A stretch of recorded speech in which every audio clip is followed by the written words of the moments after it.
ತರಗತಿಯಲ್ಲಿ ನಾವು ಇತಿಹಾಸ ಅಂದ್ರೆ ಇತಿಹಾಸದ ವ್ಯಾಖ್ಯಾನದ ಬಗ್ಗೆ, ಇತಿಹಾಸ ನಮಗೆ ಏಕೆ ಬೇಕು, ಆಧಾರಗಳ ಬಗ್ಗೆ ನೋಡ್ತೀವಿ.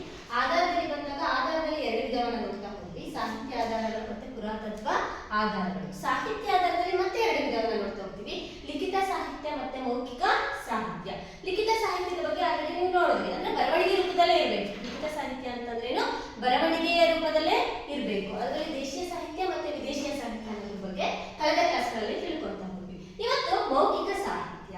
ಮೌಖಿಕ ಸಾಹಿತ್ಯ ಅಂತಂದ್ರೆ ಜನರ ಮಾತಿನಿಂದ ಬಂದಿರುವ ಸಾಹಿತ್ಯಗಳು, ಅಂತಂದ್ರೆ ಇದು ಬರವಣಿಗೆ ರೂಪದಲ್ಲಿಲ್ಲ. ಈಗ ಉದಾಹರಣೆ, ಹಂಪೆ ಅಂದ್ರೆ ವಿಜಯನಗರ ಸಾಮ್ರಾಜ್ಯವನ್ನ ಆಳಿದಂತಹ ಪ್ರಸಿದ್ಧ ರಾಜ ಯಾರು ಅಂತಂದ್ರೆ ಕೃಷ್ಣದೇವರಾಯ ಅಂತ ಹೇಳ್ತಾರೆ, ಪ್ರೌಢದೇವರಾಯ ಅಂತ ಈ ತರ ಹೇಳ್ತಾ ಹೋಗ್ತಾರೆ.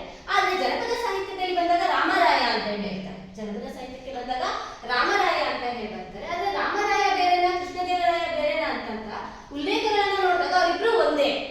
ಕೃಷ್ಣದೇವರಾಯನನ್ನ ರಾಮರಾಯ ಅಂತಾನು ಕೂಡ ಕರೀತಾ ಇದ್ರು ಅಂತ ಹೇಳಿ ಈ ಮೌಖಿಕ ಸಾಹಿತ್ಯದಿಂದ ಗೊತ್ತಾಗ್ತಾ ಹೋಗುತ್ತೆ. ಅದೇನು ಗೊಂದಲದಲ್ಲಿದೆ, ರಾಮರಾಯ ಕೃಷ್ಣದೇವರಾಯನನ್ನೇ ರಾಮರಾಯ ಅಂತಿದ್ರ ಅಂತ ಹೇಳ್ಬಿಟ್ಟು ಇನ್ನೂ ಕೂಡ ಗೊಂದಲದಲ್ಲಿ ಇದೆ. ಆತರ ಮೌಖಿಕ ಸಾಹಿತ್ಯದಲ್ಲೂ ಕೂಡ ನಾವು ಸಾಹಿತ್ಯಗಳನ್ನ ರಚನೆ ಮಾಡಬಹುದು. ಇದು ಬರವಣಿಗೆ ರೂಪದಲ್ಲಿರಲ್ಲ. ಜನಪದ ಕಥೆಗಳಲ್ಲಾದ್ರೂ ಬರ್ಬೋದು, ಜನಪದ ಹಾಡುಗಳಲ್ಲಾದ್ರೂ ಬರ್ಬೋದು, ಲಾವಣಿಗಳಲ್ಲಾದ್ರೂ ಬರ್ಬೋದು, ಐತಿಹ್ಯಗಳಲ್ಲಾದ್ರೂ ಬರ್ಬೋದು. ಅಂದ್ರೆ ಕೆಲವು ಕಥೆಗಳಲ್ಲಿ ಕೆಲವು ರಾಜರನ್ನ ಏನಂತ ಕರಿತಿದ್ರು ಅಂತ ಕಥೆಗಳ ರೂಪದಲ್ಲಿ ಗೊತ್ತಾಗುತ್ತೆ, ಅವ್ರಿದ್ದಂತಹ ಬಿರುದುಗಳು ಏನೇನು ಅಂತ ಹೇಳ್ಬಿಟ್ಟು. ಇವಕ್ಕೆ ಬರವಣಿಗೆ ಇರಲ್ಲ, ಇವಕ್ಕೆ ಬರವಣಿಗೆ ಇರಲ್ಲ. ಜನಪದ ಗೀತೆ ಆಗಿರ್ಬೋದು, ಜನಪದ ಗೀತೆಗಳನ್ನ ಎಷ್ಟೋ ಕೇಳಿ, ರಾಜರ ಬಗ್ಗೆ ಆಗಿರ್ಬೋದು, ರಾಣಿಯರ ಬಗ್ಗೆ ಆಗಿರ್ಬೋದು, ಸಾಹಿತ್ಯದಲ್ಲಿ ಇಲ್ಲದೇ ಇರುವಂತದ್ದನ್ನ ನಾವು ಗೀತೆಗಳ ಕೇಳ್ತೀವಿ, ಕಥೆಗಳಲ್ಲಿ ಕೇಳ್ತಾ ಹೋಗ್ತೀವಿ. ಲಾವಣಿಗಳಾಗಿರ್ಬೋದು, ಈಗ ದೀಪಾವಳಿ ಹಬ್ಬ, ಬಲಿಪಾಡ್ಯಮಿ ಹಬ್ಬವನ್ನ ಮಾಡ್ತೀವಿ. ನಮ್ಗೆ ಬಲಿ ಚಕ್ರವರ್ತಿ ಅಂತಂದ್ರೆ ಅಲ್ಲಿ ದೇವರನ್ನ ಪೂಜೆ ಮಾಡಲ್ಲ, ಚಕ್ರವರ್ತಿಯನ್ನ ಪೂಜೆ ಮಾಡ್ತಾರೆ. ಯಾಕೆ ಪೂಜೆ ಮಾಡ್ತಾರೆ ಅನ್ನೋದು ಸಾಹಿತ್ಯದಲ್ಲಿ ಗೊತ್ತಿಲ್ಲದಿರೋದು ನಮಗೆ ಲಾವಣಿಗಳಲ್ಲಿ ಗೊತ್ತಾಗ್ತಾ ಹೋಗುತ್ತೆ. ಐತಿಹ್ಯಗಳು ಮೊದಲಾದವುಗಳು ನಾವು ಮೌಖಿಕ ಸಾಹಿತ್ಯ ಅಂತೇಳಿ ಕರಿತಾ ಹೋಗ್ತೀವಿ. ಮೌಖಿಕ ಸಾಹಿತ್ಯ ಅಂದ್ರೆ ಯಾವುದೇ ಬರವಣಿಗೆ ಇರಲ್ಲ. ಲಿಖಿತ ಸಾಹಿತ್ಯ ಅಂದ್ರೆ ಬರವಣಿಗೆ ರೂಪದಲ್ಲೇ ಇರಬೇಕು, ಅದು ದೇಶೀಯ ಸಾಹಿತ್ಯ ಮತ್ತು ವಿದೇಶಿಯ ಸಾಹಿತ್ಯ. ಲಿಖಿತ ಸಾಹಿತ್ಯ ಅಂದ್ರೆ ಯಾವ ತರ ಬರ್ತಾ ಹೋಗುತ್ತೆ, ಮೌಖಿಕ ಸಾಹಿತ್ಯ ಅಂದ್ರೆ ಇದು ಬರವಣಿಗೆ ರೂಪದಲ್ಲಿರಲ್ಲ, ಜನರ ಮಾತಿನಿಂದ ಹರಡಿರುವಂಥದ್ದು. ಅದು ಕಥೆ ರೂಪದಲ್ಲಾಗಿರೋದ್ರೂ ಆಗಿರ್ಬೋದು, ಹಾಡಿನ ರೂಪದಲ್ಲಾದ್ರೂ ಆಗಿರ್ಬೋದು, ಲಾವಣಿಗಳ ರೂಪದಲ್ಲಾದ್ರೂ ಆಗಿರ್ಬೋದು, ಐತಿಹ್ಯಗಳ ರೂಪದಲ್ಲಾದ್ರೂ ಆಗಿರ್ಬೋದು. ಇದನ್ನ ಮೌಖಿಕ ಸಾಹಿತ್ಯ ಅಂತೇಳಿ ಕರಿತೀವಿ. ಇಷ್ಟು ಸಾಹಿತ್ಯ ಆಧಾರದಲ್ಲಿ ಬರುವಂತಹ ಲಿಖಿತ ಸಾಹಿತ್ಯ ಮತ್ತೆ ಮೌಖಿಕ ಸಾಹಿತ್ಯದ ಬಗ್ಗೆ. ಈಗ ಆಧಾರದಲ್ಲಿ ಬರುವಂತಹ ಎರಡನೇ ವಿಧವಾದಂತಹ ಪುರಾತತ್ವ ಆಧಾರ ಅಥವಾ ಪ್ರಸ್ಥಾನ ಆಧಾರಗಳು ಅಂತಂದ್ರೆ ಏನು ಅಂತ ಹೇಳ್ಬಿಟ್ಟು. ಪ್ರಸ್ಥಾನ ಆಧಾರ ಅಂತಂದ್ರೆ ಸಂಶೋಧನೆ ಮತ್ತು ಉತ್ಖನನಗಳಿಂದ ದೊರೆತಿರುವ ಶಾಸನಗಳು, ನಾಣ್ಯಗಳು, ಸ್ಮಾರಕಗಳು, ಮಡಿಕೆ ಕುಡಿಕೆ ಇನ್ನಿತರ ಕಳವಳಿಕೆಗಳನ್ನ ಪ್ರಸ್ಥಾನ ಆಧಾರಗಳು ಅಂತಂದ್ರೆ ಇದು ಸಂಶೋಧನೆಗಳಿಂದ ಸಿಗುವಂಥದ್ದು, ಉತ್ಖನನಗಳಿಂದ ಸಿಗುವಂಥದ್ದು. ಈಗ ನಿಮ್ಗೆ ಸಮುದ್ರದಲ್ಲಿ ದ್ವಾರಕಾ ನಗರ ಇದೆ ಅಂತ ಗೊತ್ತಾಗ್ತದೆ, ಅಂದ್ರೆ ಕೃಷ್ಣ ಹುಟ್ಟಿದ್ದು ವಾಸ ಮಾಡಿದಂತಹ ಸ್ಥಳ ಹೇಳಿದಂತೆ ಸಮುದ್ರದೊಳಗಡೆ ಇದೆ ಅಂತ ಹೇಳ್ಬಿಟ್ಟು ಹೇಳ್ತಾರೆ. ಅಂದ್ರೆ ಅದು ಉತ್ಖನನದಲ್ಲಿ ಸಿಕ್ಕಿದೆ, ಈಗ ಸಮುದ್ರದಲ್ಲಿ ಸರ್ಚ್ಕೋದಂತ ಸಂದರ್ಭದಲ್ಲಿ ಸಿಕ್ಕಿದೆ. ಆ ತರ ಸಂಶೋಧನೆ ಮತ್ತು ಉತ್ಖನನಗಳಿಂದ ದೊರೆತಿರುವ ಶಾಸನಗಳಾಗಿರ್ಬೋದು. ಇವಾಗ ನೀವು ಶಾಸನಗಳ ಬಗ್ಗೆ ಅಧ್ಯಯನ ಮಾಡಬೇಕಾಗುತ್ತೆ. ಕನ್ನಡದಲ್ಲಿ ಗೊತ್ತಂತ ಮೊಟ್ಟ ಮೊದಲ ಶಾಸನ ಎಲ್ಲರಿಗೂ ಗೊತ್ತಿದೆ, ಹಲ್ಮಿಡಿ ಶಾಸನ ಆಗಿರ್ಬೋದು, ಅಶೋಕನ ಶಾಸನಗಳಾಗಿರ್ಬೋದು, ಮಸ್ಕಿಲ್ ಸಿಕ್ಕಿರೋದಾಗಿರ್ಬೋದು. ಇದನ್ನ ನೀವು ಶಾಸನಗಳ ರೂಪದಲ್ಲಾದ್ರೂ ಪುರಾತತ್ವ ಆಧಾರ ಅಂತ. ನಾಣ್ಯಗಳು, ಈಗ ಒಂದು ನಾಣ್ಯನ ತಗೊಳ್ಳಿ, ಈಗ ನಮ್ಮ ರೂಪಾಯಿ ನೋಟನ್ನ ತಗೊಳ್ಳಿ, ಅದರಲ್ಲಿ ಎಷ್ಟು ಭಾಷೆಗಳಿದೆ, ನಮ್ಮ ರಾಜ್ಯ ಲಾಂಛನ ಯಾವುದು. ಒಂದು ನೋಟಲ್ಲಿ ಇಡೀ ನಮ್ಮ ದೇಶದ ಚರಿತ್ರೆನೇ ಇದೆ. ನೀವು ಅಬ್ಸರ್ವ್ ಮಾಡ್ಕೊಳ್ಳಿ, ಒಂದು ನೋಟನ್ನ ಇಟ್ಕೊಳ್ಳಿ, ಹಂಪೆ ಕೊಟ್ಟಿರ್ತಾರೆ, ಹಂಪೆನ ಯಾಕೆ ಕೊಟ್ಟಿರ್ತಾರೆ ಅದನ್ನ ನಾವು ತಿಳ್ಕೋಬೇಕಾಗುತ್ತೆ. ಅಲ್ಲಿ ಭಾಷೆಗಳು ಬರ್ದಿರ್ತಾರೆ, ಹಿಂದಿಲಿ ಇರುತ್ತೆ, ಉರ್ದುಲಿ ಇರುತ್ತೆ, ಇಂಗ್ಲಿಷಲ್ಲಿ ಇರುತ್ತೆ, ಕನ್ನಡದಲ್ಲಿ ಇರುತ್ತೆ. ಆ ಭಾಷೆಗಳನ್ನ ಯಾಕೆ ಅಳವಡಿಸಿದ್ದಾರೆ?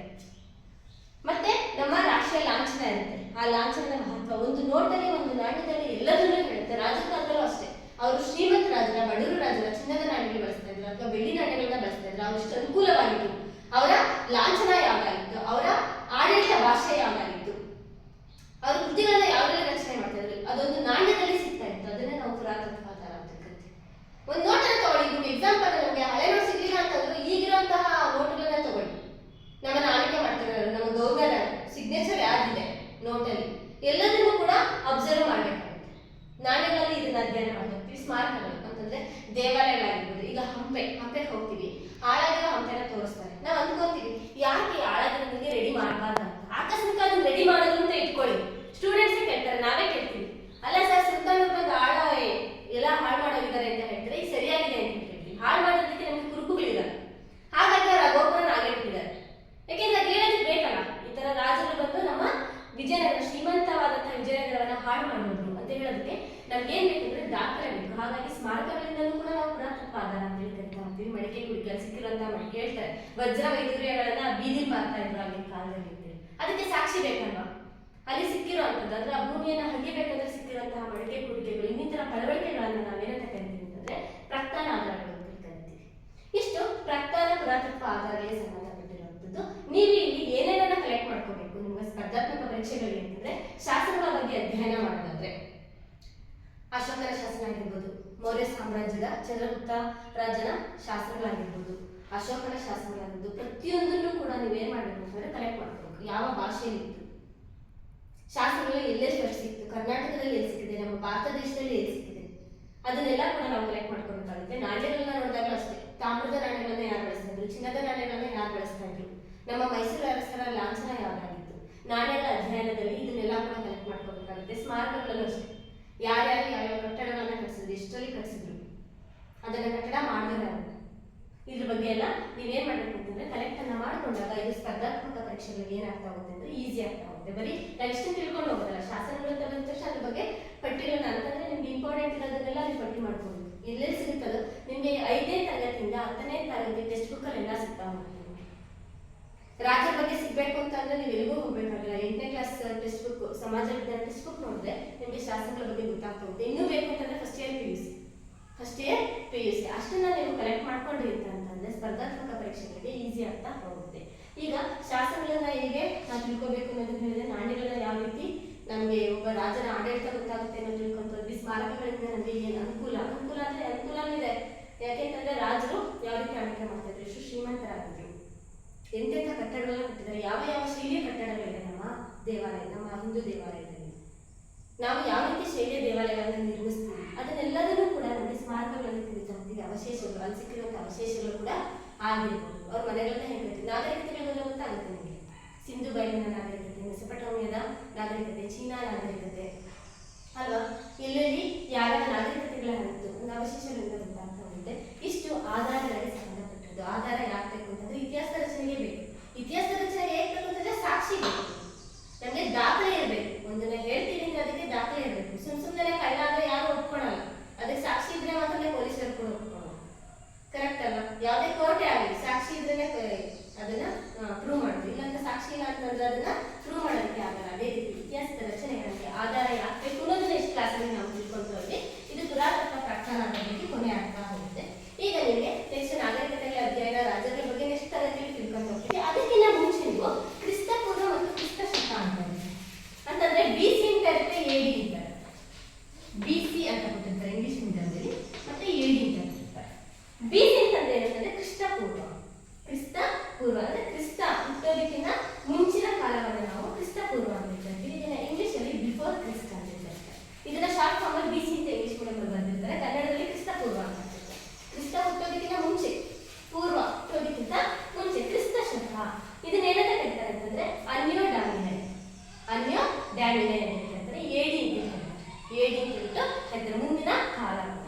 ಈಗ ಇತಿಹಾಸದ ನಿರೂಪಣೆಯ ಸಾಮಾನ್ಯ ಶಕ ಎನ್ನುವುದು ಈಗೀಗ ಟೆಕ್ಸ್ಟ್ ಬುಕ್ ಅಲ್ಲಿ ಏನಂತ ಕೊಡ್ತಾರೆ ಅಂತಂದ್ರೆ ಸಾಮಾನ್ಯ ಶಕ ಅಂತೇಳಿ ಕರೀತಾರೆ. ಅಂದ್ರೆ ನಿಮಗೆ ಕ್ರಿಸ್ತ ಪೂರ್ವ ಅಂತ ಯಾವ ಕಾಲವನ್ನ ಕರೀತಾರೆ, ಕ್ರಿಸ್ತ ಶಕ ಅಂತ ಯಾವ ಕಾಲವನ್ನ ಕರೀತಾರೆ. ಈಗ ಯಾಕೆ ಸಾಮಾನ್ಯವಾಗಿ ಇತಿಹಾಸ ನಿರೂಪಣೆಯ ಸಾಮಾನ್ಯ ಶಕ ಅಂತೇಳಿ ಕರೀತಾರೆ ಅನ್ನೋದನ್ನ ನೀವು ಗೂಗಲ್ಗಳಲ್ಲಿ ಸರ್ಚ್ ಮಾಡ್ಕೋಬಹುದು, ಯೂಟ್ಯೂಬ್ಗಳಲ್ಲೂ ಕೂಡ ನೋಡ್ಬೋದು. ಹಂಗೂ ಬೇಕು ಅಂತಂದ್ರೆ ನೀವು ಮಿಡ್ಲ್ ಸ್ಕೂಲ್ 6ನೇ ತರಗತಿ ಸಮಾಜ ವಿಜ್ಞಾನ ಟೆಕ್ಸ್ಟ್ ಬುಕ್ ಅಲ್ಲಿ ಆಗಿರ್ಬೋದು, PUC ಟೆಕ್ಸ್ಟ್ ಬುಕ್ ಅಲ್ಲಿ ಆಗಿರ್ಬೋದು ನೋಡ್ತಾ ಹೋದ್ರೆ ನಿಮಗೆ ಕ್ರಿಸ್ತ ಪೂರ್ವ ಅಂತಂದ್ರೇನು, ಕ್ರಿಸ್ತ ಶಕ ಅಂತಂದ್ರೆ ಯಾಕೆ ಇದನ್ನ ಕ್ರಿಸ್ತ ಪೂರ್ವ ಅಂತ ಕರೀತಾರೆ, ಕ್ರಿಸ್ತ ಶಕ ಅಂತ ಕರೀತಾರೆ ಅನ್ನೋದು ಗೊತ್ತಾಗ್ತಾ ಹೋಗುತ್ತೆ. ಅಷ್ಟೇ ಅಲ್ಲ, ಒಂದು ಶತಮಾನಕ್ಕೆ 100 ವರ್ಷಗಳನ್ನ ಕಳೆದಂತಹ ದಿನಗಳನ್ನ ನಾವೇನಂತ ಕರಿತೀವಿ ಅಂತಂದ್ರೆ ಒಂದು ಶತಮಾನ ಅಂತ ಹೇಳಿ ಕರಿತೀವಿ. ಮುಂದಿನ ತರಗತಿಯಲ್ಲಿ ನಾವು ರಾಜ್ಯಗಳಿಗೆ ಸಂಬಂಧಪಟ್ಟಿರುವಂಥದ್ದು, ನಾಗರಿಕತೆಗಳಿಗೆ ಸಂಬಂಧಪಟ್ಟಿರುವಂಥದ್ದು ಎಲ್ಲದನ್ನು ಕೂಡ ಅಧ್ಯಯನ ಮಾಡ್ತಾ ಹೋಗೋಣ. ನಿಮಗೆ ನನ್ನ ಈ ವಿಡಿಯೋ ಇಷ್ಟ ಆದರೆ ನೀವು ನನಗೆ ಲೈಕ್ ಕೊಟ್ಟು ಶೇರ್ ಮಾಡಿ ಸಬ್ಸ್ಕ್ರೈಬ್ ಆಗಿ ಅಂತ ಹೇಳಿ ಕೇಳ್ತೀನಿ. ಧನ್ಯವಾದಗಳು.